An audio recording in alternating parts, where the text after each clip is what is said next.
Good evening, and welcome to City of Whispers. In the concrete veins of every metropolis, there are stories that the daylight never touches. Tales that unfold under the sodium glow of streetlights, in alleyways slick with rain, and behind the drawn blinds of high-rise apartments. We tell ourselves we are safe behind our locks and our security systems. We believe the monsters are things of fiction. But what if a monster was real?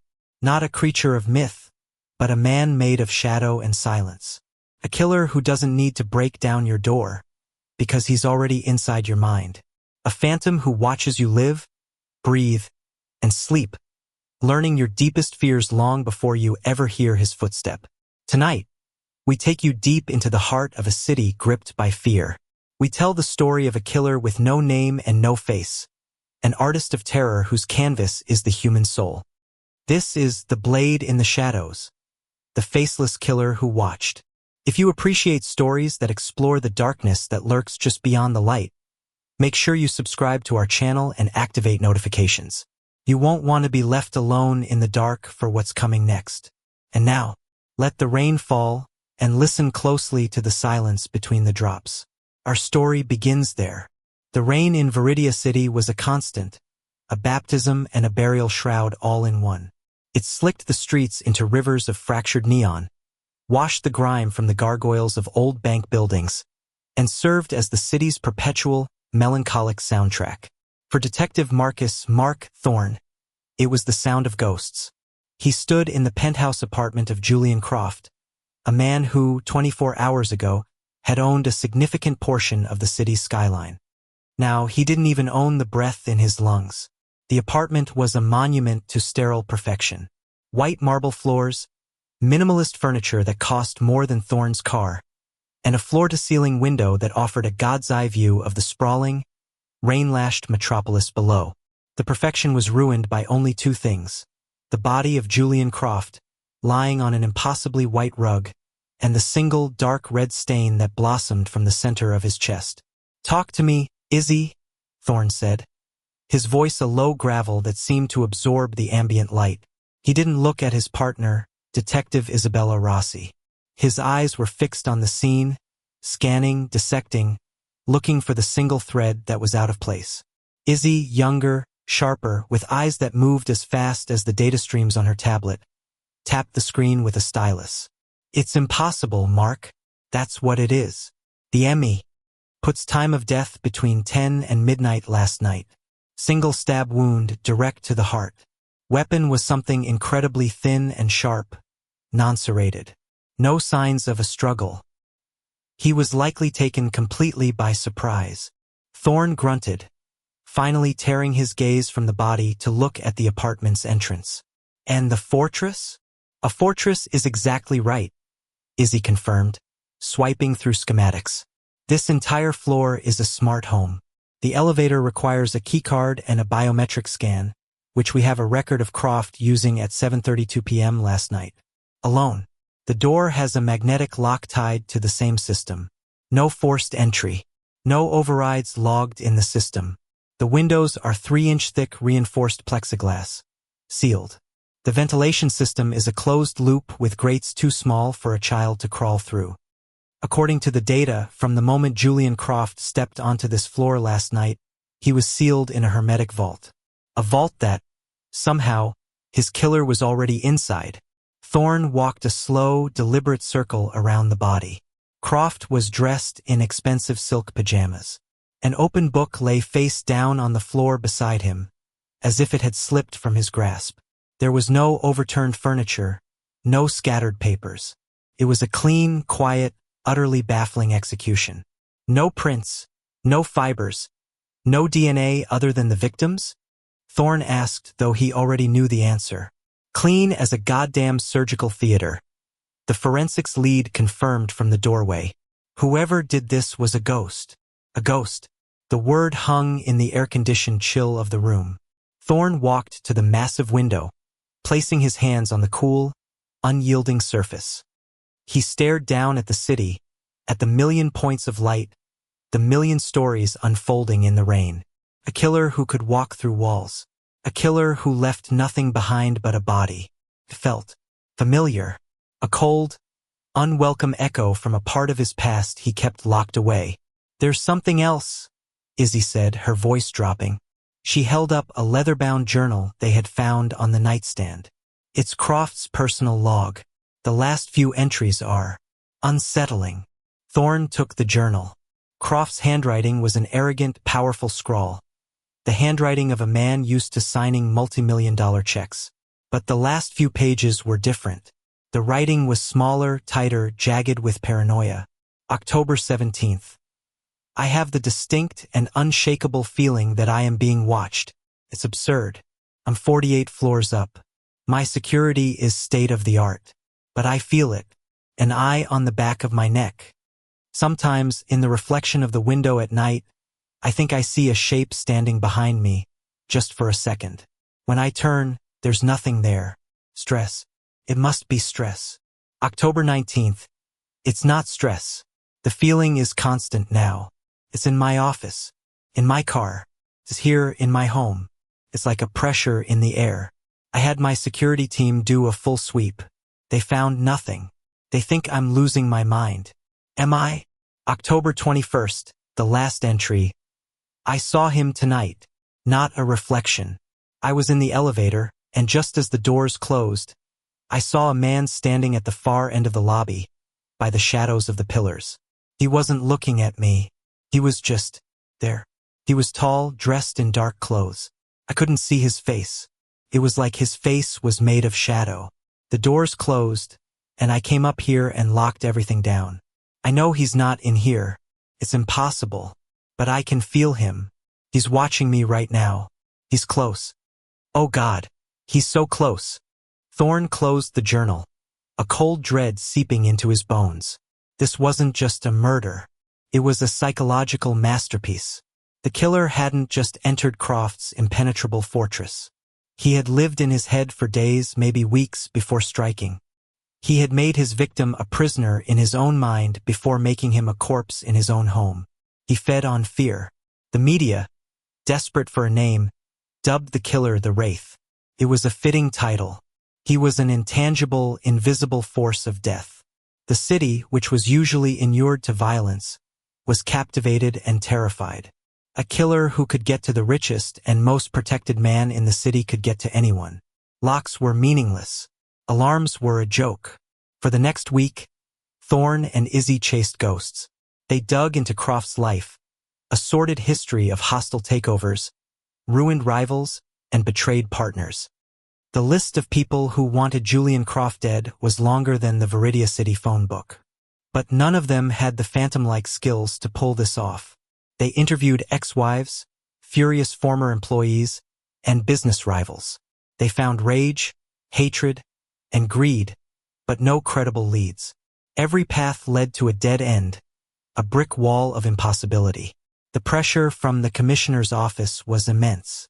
The mayor was on the phone every day. The city was holding its breath, waiting for the Wraith to strike again. Thorne felt the old case file pulling at him, the one he kept in a locked drawer in his desk and in the back of his mind. The Harbinger case. 5 years ago, a killer with a similar, albeit less refined, flair for the theatrical. A killer who had taunted him, who had gotten close. Too close. Thorne had failed to save the final victim, and his partner had paid the price. That failure had carved something out of him, leaving a hollow space that ached whenever a case felt too personal, too strange. This case was practically screaming in that hollow space. A week after Croft's murder, Thorne was in his office late at night, the rain tapping a relentless rhythm against his window. The case files were spread across his desk, a sea of paper that offered no answers. He was staring at a photo of Croft's penthouse, at the vast, dark window, when his desk phone rang. It was an internal, untraceable line. He picked it up. Thorne. There was no voice, only the sound of breathing, slow and steady, and a faint, almost imperceptible sound in the background. It was the sound of a blade, a very thin blade, being slowly drawn from a leather sheath, shining. Then a click and the line was dead. Thorne slammed the phone down, his heart pounding. It was a message, a taunt. "I see you, detective. I'm close." He stood up and walked to his own window, looking down at the wet, empty street below. He scanned the shadows, the doorways, the rooftops across the way. He saw nothing but the rain and the lonely glow of the streetlights. But he knew, with an icy certainty that had nothing to do with logic and everything to do with instinct, that somewhere out there, in the endless, dark tapestry of the city, a faceless pair of eyes was watching him. The game had just begun. The taunting phone call coiled in Thorne's gut like a cold snake. It was a violation, a breaching of the last safe space he had. The killer wasn't just a phantom haunting the city's elite. He was a presence that had now fixed its gaze on the investigation itself. Thorne didn't tell Izzy about the call. It was a personal challenge, a ghost from his past case whispering a warning, and he felt a grim, possessive need to handle it himself. He doubled his own security, checked the locks on his apartment with a new paranoia, and found himself glancing at his own reflection in dark windows, half expecting to see a shadowy figure standing behind him. 2 weeks passed. The city's terror slowly subsided into a low-grade, simmering anxiety. The media frenzy died down. The Wraith, it seemed, was a one-act show. Thorne and Izzy continued to chase dead ends, the mountain of evidence leading nowhere. The brass started making noises about reassigning them. The case was going cold. And then the Wraith conducted his second movement. The victim was Alara Vance, a reclusive and celebrated artist known for her hauntingly beautiful, large-scale sculptures made of glass and shadow. She lived in a converted warehouse in the city's industrial district, a space that was equal parts studio and home. Like Croft's penthouse, it was a fortress, albeit a different kind. It had reinforced steel doors, no windows on the ground floor, and a sophisticated network of motion sensors and cameras that Vance monitored herself. They found her in the center of her main gallery space. She was seated on a simple wooden stool, posed as if in contemplation of her latest masterpiece, a towering, intricate sculpture of a fallen angel made from thousands of shards of black and gray glass. She was untouched, save for the same impossibly precise wound in her chest. Her expression was serene, peaceful even. There was no sign of a struggle, no hint of fear. "It's the same mark," Izzy said, her voice a hushed whisper that was barely audible over the hum of the warehouse's climate control. All systems sealed. She logged in last night at 9:15 p.m., activated the lockdown sequence. No alarms were tripped. No doors or windows breached. The security footage from every camera cuts out for exactly 1 hour, from 11:30 p.m. to 12:30 a.m. When it comes back on, she's like this. The log shows no external hack. It's like the system just decided to take a nap. Thorne walked around the scene. The air smelled of ozone and cold metal. Unlike Croft's sterile apartment, this space was personal, filled with the tools of Vance's trade. Welding torches, sheets of glass, hammers, and chisels. Any one of them could have been a weapon, yet the killer had brought his own signature tool. This was ritual. This was art. "He posed her," Thorne said, his eyes on the victim. "He wanted her to look like part of her own exhibition. This is a message. But what's the connection?" Izzy wondered aloud, already cross-referencing Vance and Croft on her tablet. A ruthless corporate shark and a reclusive artist? Their worlds couldn't be more different. No known business dealings, no social overlap, nothing. Thorne's attention was drawn to a small object on the floor at the base of the stool. It was a single, perfectly preserved, dead bird. A nightingale. It hadn't been there by accident. It was placed with the same deliberate care as the victim. "A nightingale," Thorne murmured. In mythology, the nightingale sings its most beautiful song when its heart is pierced by a thorn. He looked at the wound in Vance's chest. He's a poet. A bloody, twisted poet. Just like before, they found a journal. Vance's entries mirrored Croft's almost exactly. First, the vague feeling of being watched. Then, the escalating paranoia. The final entry was written just hours before her death. "The shadow has a shape now. I see it not in my home but in my work. When I look at the reflections in the glass shards, I see a face that is not mine. It is a face with no features, a smudge of darkness where a person should be. I thought I was going insane, a side effect of my isolation. But the feeling is too real. It is a creative presence, a destructive one. It appreciates my art, I think. It is waiting for me to finish my masterpiece. It is the silent audience for my final performance. The silent audience. The phrase sent another shiver down Thorne's spine. This killer didn't just stalk his victims. He communed with them, silently, from the shadows, creating an intimate, terrifying bond before severing it with his blade. The city went into a full-blown panic. 2 victims, 2 impossible crimes. The Wraith was not a one-time anomaly. He was a methodical predator, and no one knew his hunting criteria. The rich were terrified. The isolated were terrified. Everyone felt vulnerable. Thorne retreated deeper into himself, into the cold, analytical space where the Harbinger case lived. The similarities were undeniable. The Harbinger had also been a ghost, leaving cryptic, symbolic clues. He had also enjoyed the psychological game. But his methods had been cruder brute force disguised with cunning. The Wraith was an evolution. He was more patient, more skilled, more ethereal. Was it a copycat? Someone obsessed with the old case? Or was it something worse? Izzy, meanwhile, attacked the problem from a different angle. If the real-world connection wasn't there, she would find it in the digital one. She pulled every bit of data associated with Croft and Vance going back decades.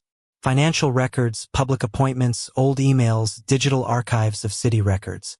For days, she was a whirlwind of keystrokes and muttered curses, fueled by caffeine and frustration. Thorne let her work. He spent his time walking the city, trying to get into the killer's head. He stood outside Croft's building, staring up at the penthouse. He walked the deserted industrial roads around Vance's warehouse at night. He tried to feel what the victims felt, to see the shadows the way the killer saw them. As a cloak, a vantage point, a kingdom. He was an apex predator who hunted in the urban jungle. One rainy afternoon, Thorne was at his desk, staring at the photos of the 2 crime scenes side by side. The sterile white of the penthouse, the industrial gray of the warehouse. On the surface, they were opposites. But there was a common element he was missing, something staring him right in the face. His eyes drifted from the bodies, from the clues, to the backgrounds of the photos, to the art on the walls of Croft's apartment and the sculptures in Vance's studio. And then he saw it. In a corner of Croft's penthouse, barely visible in the crime scene photo, was a small, elegant glass sculpture, a twisting spire of dark gray glass. It was one of Alara Vance's earlier, less famous pieces. He was about to call Izzy when she burst into his office, her face pale with excitement. "I've got it, Mark. I've got it. It took me days of digging through archived, corrupted city planning files from over a decade ago, but I found it. It was a ghost in the machine, a file fragment everyone had overlooked." She projected an old document onto the wall screen. It was a list of names, the members of a subcommittee for something called the Viridian Redevelopment Project Sector 7. It was a controversial project from 12 years prior that had involved clearing out a low-income tenement district to make way for a new corporate plaza. There had been protests, lawsuits, and a lot of angry people. And on the list of subcommittee members who had approved the final, aggressive phase of the demolition were 2 names, Julian Croft and Alara Vance. Vance was a young, struggling artist back then, Izzy explained, talking fast. She was the community arts representative on the board, a rubber stamp. Croft was the financial muscle. They, along with 3 others, signed the order that led to the forced eviction of hundreds of people. Thorne stared at the list. 5 names. 2 were already dead.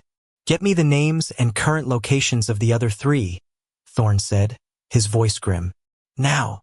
He knew, with a sinking feeling, that they were no longer hunting a killer who chose his victims at random.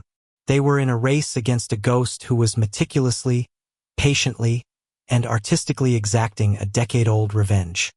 And there were 3 more names on his list. The discovery of the Viridian Redevelopment Project list was like a lightning strike in a dark room. Suddenly, the case had a shape, a history, a motive. It wasn't random madness. It was a vendetta. Thorne and Izzy worked with a desperate, renewed focus. The ghost had a grudge, and that made him predictable. The remaining 3 names on the subcommittee list were Alastair Finch, a retired judge who had provided the legal framework for the evictions, now 72, living in a fortified heritage home in the city's historic district.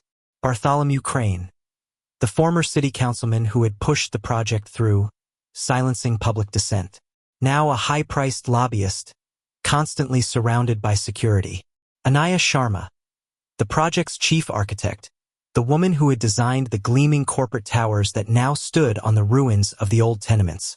She had since dropped off the map, living a quiet, private life. "The Wraith is hunting the architects of misery," Thorne stated, pacing his office. Croft was the money, Vance was the token artistic approval, Finch was the law, Crane was the politics, and Sharma was the vision.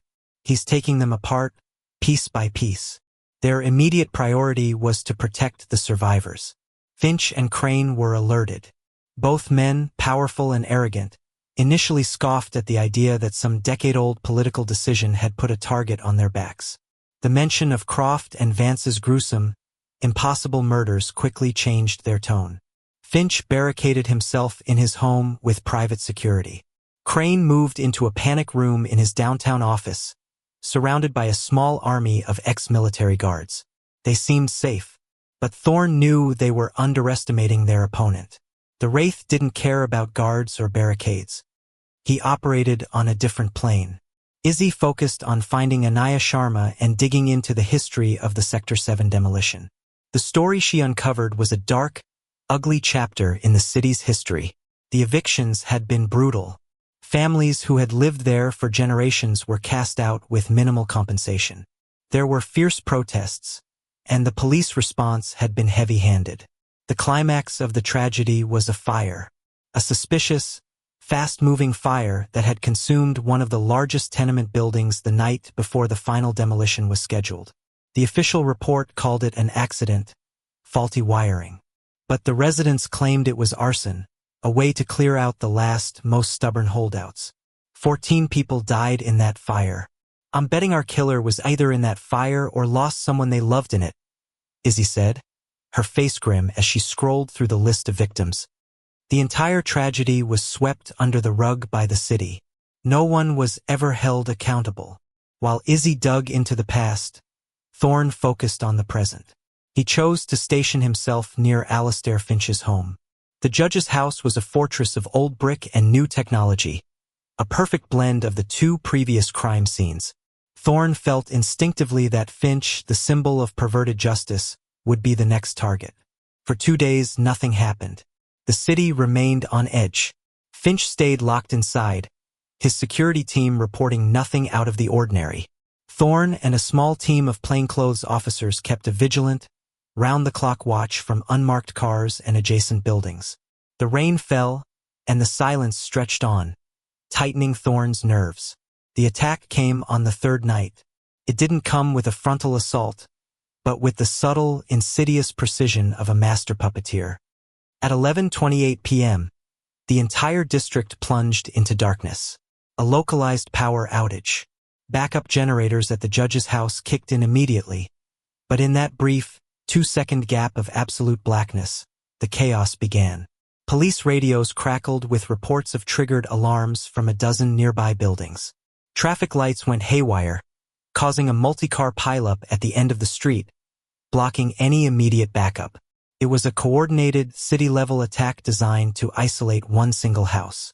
"He's a ghost in the machine," Izzy's voice crackled over Thorne's radio from the command center. "He's not just hacking security systems, Mark. He's hacking the city's infrastructure, power grids, traffic control. This is beyond anything I've ever seen." Thorne was already out of his car, running toward the house. "Inside team, report," he yelled into his mic static. Then, a panicked voice. "Sir, we've lost all internal comms and cameras. Something's fried the system from the inside." The Wraith hadn't cut the power to get in. He had used the power surge from the generators kicking on to create an electromagnetic pulse, frying the very systems designed to protect the judge. He had turned their strength into a weapon against them. Thorne and his team stormed the house. The front door was still locked, so they used a battering ram. Inside, The emergency lights cast long, eerie shadows. The private security guards were scattered, disoriented. 2 were down, unconscious, struck from behind with surgical precision. The study. He's in the study, one of the guards groaned.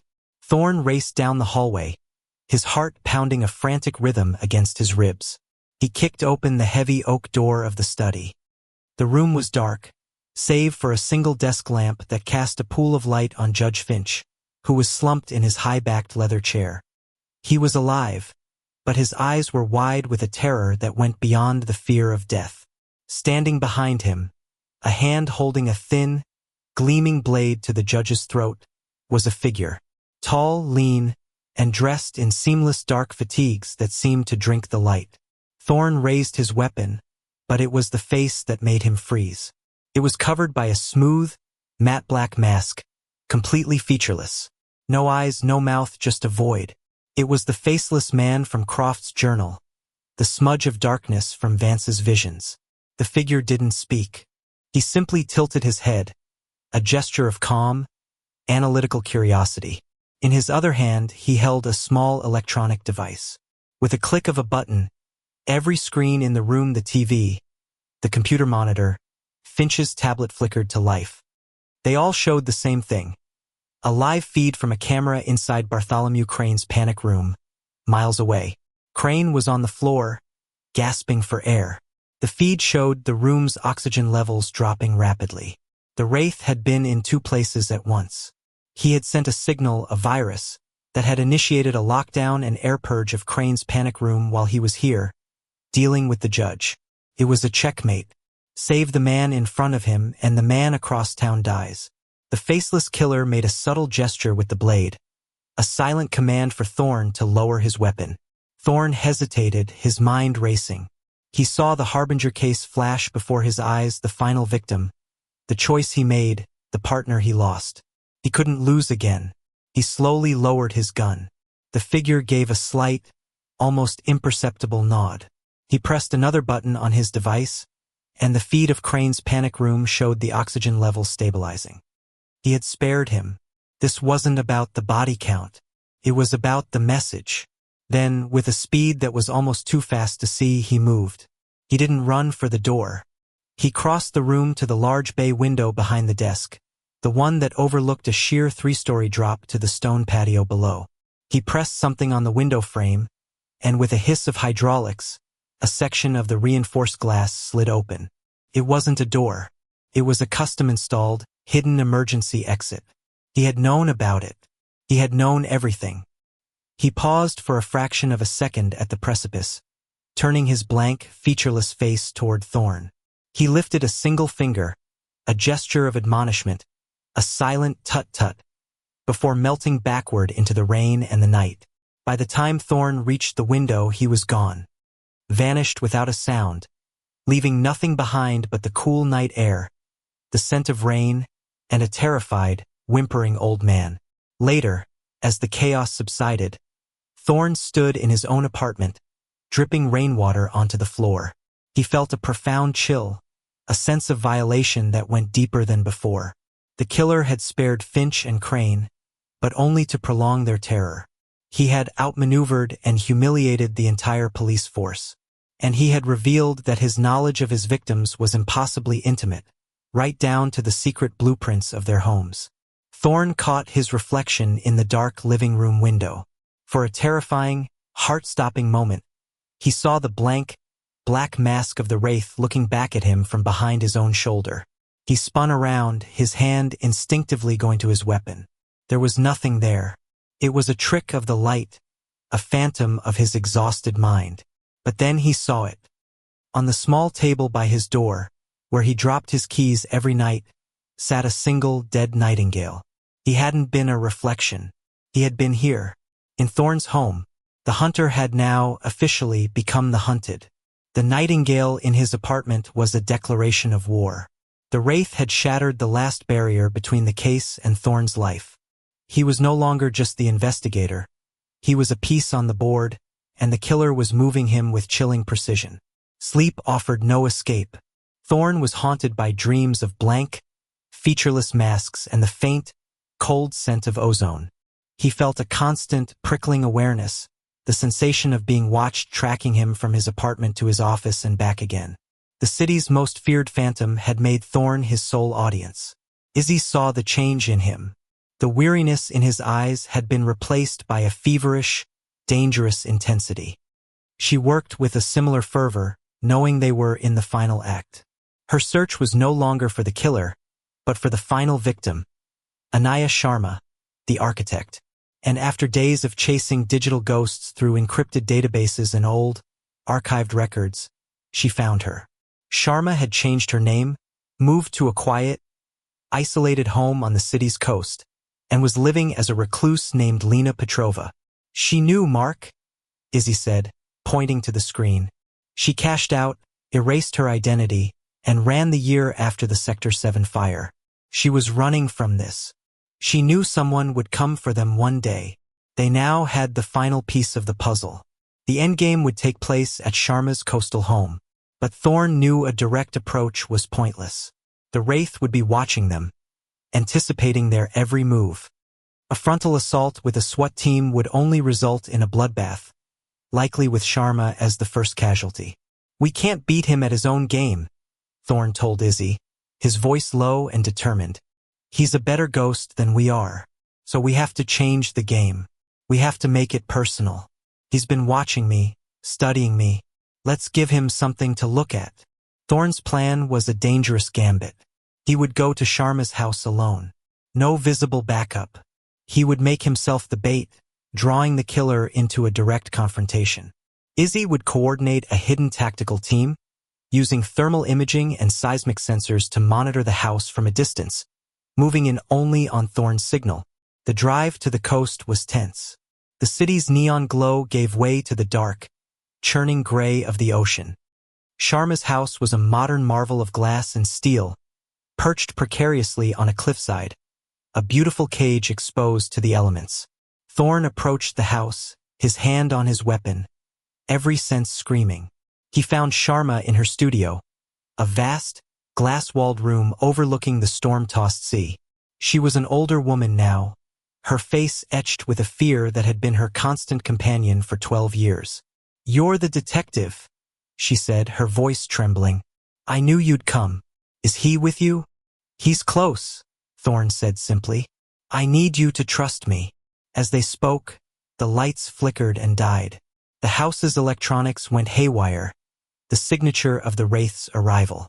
A voice, synthesized and cold, echoed from hidden speakers throughout the house. "Detective Thorn, you've come all this way to die with her. A noble, if foolish, gesture.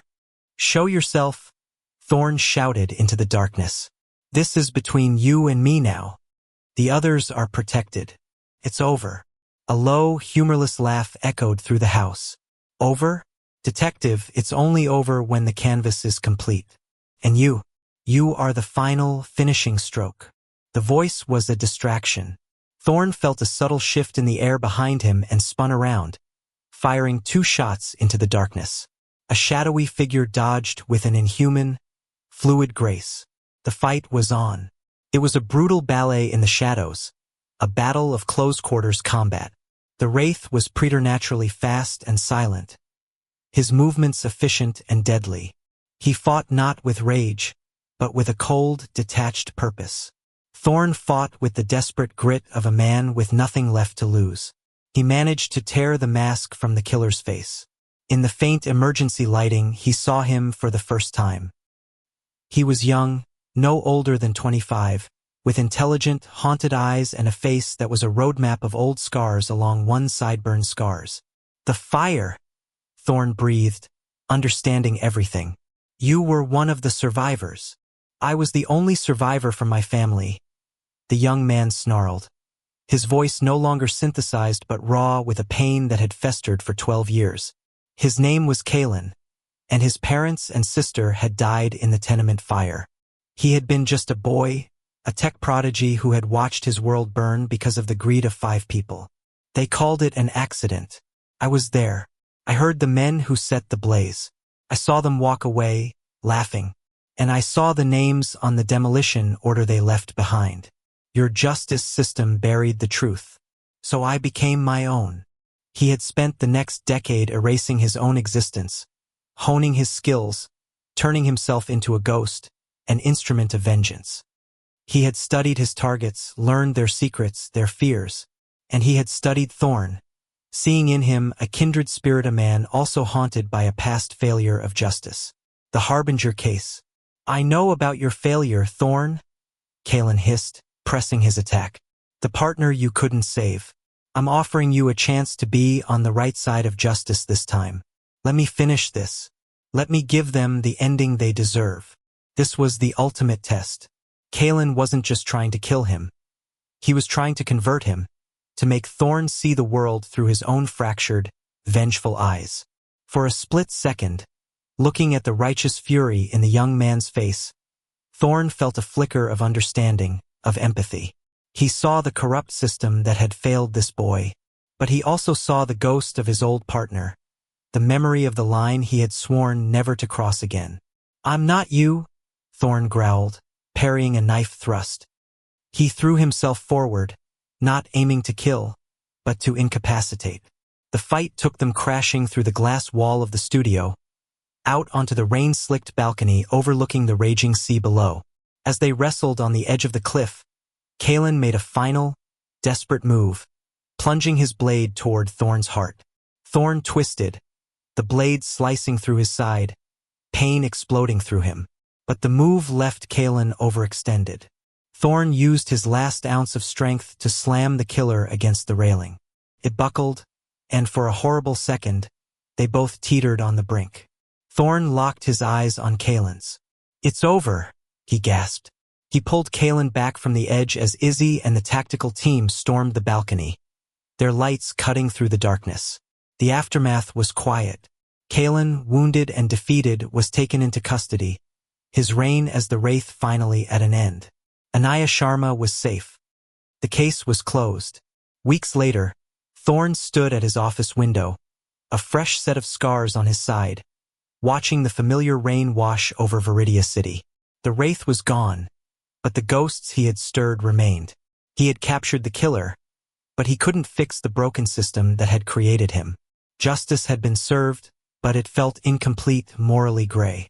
He caught his reflection in the glass. His eyes were still tired, but the haunted look was different now. It was a look of acceptance. He had faced the ghost of his past, confronted a twisted version of his own desire for justice, and had held the line. The city was still a place of shadows and secrets, and the rain still sounded like ghosts. But tonight, for the first time in a long time, the silence between the drops felt like peace.